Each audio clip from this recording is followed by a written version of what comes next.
Ini saya berikan ijazah ya, untuk meringankan persoalan hidup. Banyak salawat pada Nabi. Allahumma salli ala Sayyidina. Banyak salawat pada Nabi. Itu orang yang sering salawat pada Nabi, salah satu faedahnya insya Allah dimudahkan urusan hidupnya. Salawat, banyakin salawat. Salawat dengan rasa cinta. Walaupun sekedar salawat pun Allah berikan jawaban. Ini saya tanya nih, kita istighfar sendiri sama Allah, astagfirullahaladzim, dengan kita berwasilah menggunakan salawat, kira-kira mana yang paling utama? Tapi jangan tebak-tebakan. Mana yang paling utama? Gini. Dua-duanya utama. Tapi kalau kita mau dilihat, mana yang paling berpotensi diterima, itu salawat. Mana yang paling berpotensi diterima, itu salawat. Kenapa? Kalau kita istighfar langsung kepada Allah, ya Allah, ampuni dosa saya. Bagus, langsung hubungan. Tapi Allah masih melihat ketulusan hati kita. Karena ada yang istighfarnya cuma di lisan, gak nyampe ke hatinya. Contohnya habis sholat tuh, banyak yang saya perhatikan seringkali istighfarnya di lisan aja. Astagfirullah, astagfirullah, melihat handphone, astagfirullah. Update status sambil astagfirullah itu. Sambil kirim WA. Itu cuma di lisan, belum tentu diterima. Tapi kalau Anda bersolawat pada Nabi, atas dasar cinta Allah kepada Nabi, walaupun Anda belum tulus solawatnya, baru keluar dari lisan, Allahumma sholli ala sayyidina Muhammad, tapi karena kalimat itu keluar menggunakan nama Nabi, dan dengan cinta Allah kepada Nabi, dapat Anda 10 kebaikan.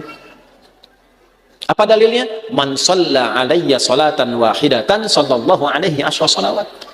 Siapa yang solawat kepadaku, Nabi nggak sebutkan. Mau salawatnya khusyuk, mau biasa-biasa, penting keluar kalimat salawat, maka dibalas oleh Allah 10 kebaikan. Nah, di antara kebaikan yang Allah berikan itu ada rahmat di dalamnya. Ditemukan di mana? Di Quran surah kedua, di ayat berapa? 157. Al-Baqarah ayat 157. Bunyinya bagaimana? Ulaika alaihim salawatun min rabbihim wa rahmah. Wa ulaika humul muhtadun. Ada orang-orang yang hidupnya dijamin oleh Allah mendapatkan sholawat dari Allah. Apa makna sholawat dari Allah? Pujian yang melahirkan rahmat. Tahu dari mana rahmatnya? Kalimat setelahnya berupa tafsir. Sholawatu wa rahmah.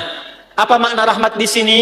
Memudahkan urusan hidup. Dari mana dalilnya? Kalimat setelahnya. Wa ulaika humul muhtadun. Dan merekalah orang-orang yang dimudahkan hidupnya. Dari mana tahunya kalau ini kemudahan hidup? Pada ayat sebelumnya, ayat 155 dan 156. Bagaimana bunyinya? وَلَنَبْلُوَنَّكُمْ بِشَيْءٍ مِنَ الْخَوْفِ وَالْجُوعِ وَنَقْصٍ مِنَ الْأَمْوَالِ وَالْأَنْفُسِ وَالثَّمَرَاتِ وَبَشِّرِ الصَّابِرِينَ الَّذِينَ إِذَا أَصَابَتْهُمْ مُصِيبَةٌ قَالُوا إِنَّا لِلَّهِ وَإِنَّا إِلَيْهِ أُولَئِكَ عَلَيْهِمْ صَلَوَاتٌ مِّن رَّبِّهِمْ وَرَحْمَةٌ wa ulaika humul muhtadun. Duhai kalian yang hidup, aku akan uji dengan berbagai ujian supaya membuat hidup kalian berkualitas, kalian lebih baik lagi. Ujian itu satu bentuknya kekhawatiran. Walju, karena saya mulai lapar. Wa naqsi minal amwal, ongkos sudah mulai berkurang. Wal anfus, ada yang sakit, ada yang meninggal. Wa thamarat, ada yang hasil kerja kerasnya dibawa orang. Wa basyiris sabirin, berbahagialah orang sabar. Bagaimana cara sabar? Alladzina idza asabathum musibah, yang kalau diuji dengan masalah ini, qalu, mereka meyakinkan pada hatinya, inna lillahi wa inna ilaihi raji'un. Ini ujian dari Allah supaya membuat saya berkualitas, dan pasti Allah kasih solusinya.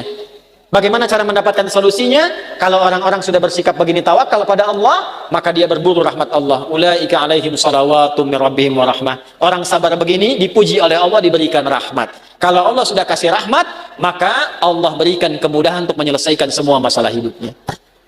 Maka orang-orang yang mempraktekkan hadis ini, ar-rahimuna, orang-orang yang berkasih sayang, mempraktekkan hidup dengan rahmat, langsung otomatis dijaga oleh Allah dengan rahmatnya ini, supaya dimudahkan semua urusan hidupnya. Semakin kuat prakteknya, semakin mudah hidupnya. Saya berani berkata begini karena saya mencoba, benar enggak ini kan, dengan keyakinan tuh. Benar enggak tuh untuk menenangkan hati, bukan meragukan itu. Seperti kata-kata Nabi Ibrahim, ya, di Al-Baqarah ayat 260. Wa idh qala Ibrahimu rabbi arini kaifa tuhil mauta qala awalam tu'min qala bala walakin liyatma'inna qalbi. Ya Allah, tunjukkan padaku bagaimana cara engkau menghidupkan yang mati. Kata Allah, kamu belum yakin. Kata Nabi Ibrahim, saya yakin ya Allah, supaya hati saya tenang saja. Saya lihat orang-orang dulu, kok betapa mudah hidupnya. Kita praktekkan satu-satu. Melihat orang dengan kasih sayang. Mencoba untuk memaafkan, mencoba untuk berlapang dada. Menempatkan pada tempatnya. Latihan aja, baru latihan itu dimudahkan, Pak. Baru latihan. Masih sedikit. Ini tidak beli. Ini tidak beli. Pak, ini pami kaca soca ya. Aya nu ngintun. Ku bapak diangge, eta biasa. Tapi bu, kaca soca ukurannya sami persis. Tuh. Sama persis ukurannya dengan keadaan mata saya. Kan Anda nggak tahu berapa yang silindris, berapa yang minus ini. Ini kalau saya buka kacamata, laki-laki dan perempuan sama. Sama-sama manusia. Makanya kenapa bu, kalau pengajian perempuan, ibu-ibu, sab muslimah itu saya buka kacamata. Ya, tujuan utamanya supaya yang paling cantik tetap istri saya. Ya, ini sama ukurannya Pak, tuh persis. Setiap ada model baru datang ukurannya sama persis. Dari mana? Siapa yang pernah ngecek mata saya? Ini dapat hadiah juga, Allah kasih baju, kaos kaki sampai ke sepatu. Cuman modal satu hadis ini teh, hadis. Cuman modalnya yakin punya Allah. Nah, eta teh modal yang paling utama tuh punya Allah.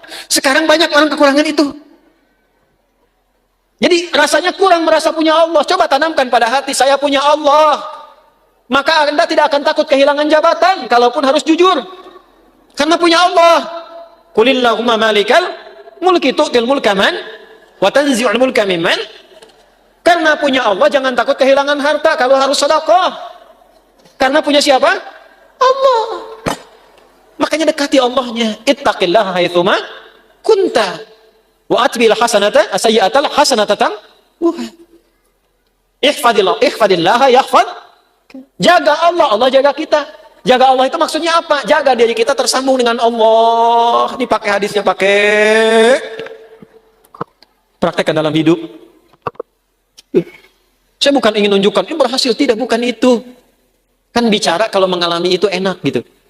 Menceritakan pengalaman ulama itu enak yang sudah terjadi. Dulu orang begini dijaga oleh Allah. Imam Nawawi itu selama hidupnya 99% makannya diantarkan oleh ayahnya. Makannya cuma sekali malam ba'da isya. Apa yang dimakan? Kue kering dengan zaitun. Minumnya sebelum subuh. Setiap hari sampai meninggal. Karena beliau meninggal duluan, bapaknya baru meninggal 7 tahun setelah Imam Nawawi meninggal. Saking bapaknya ingin jaga anaknya terhubung dengan Allah, makanannya dijaga. 1%-nya kalau diundang, ada jamuan dipastikan dulu halal. Nggak mau makan sendiri, yang lain diajak makan sama-sama. Imam Nawawi itu.